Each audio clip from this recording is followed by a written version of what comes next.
आफूले नछोप्ने जोत्ने मान्छेले त छोप्न पर्छ गर।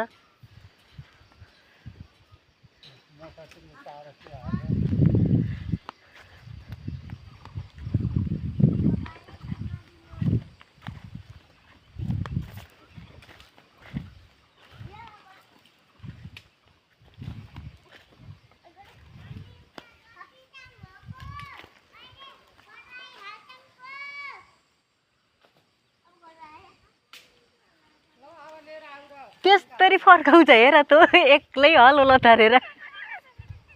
ए बानी एक्लै फर्कायो त्यसले जानेन ल हेर नि अब जान्न सक्छु हे त त्यत्रो सिगो पारेर हुन् त हलो अगाडि खुट्टा नलाए है जोतिन्छ ए ढुङ्गा परेको ठाउँमा हलो तेर्सो पार्ने जाने रहेछ त्यो ढुङ्गामाथि तेर्सो पारेर निकाल ल भयो अब बाला दिउँ र बाले मात्र निकाल्नुहुन्छ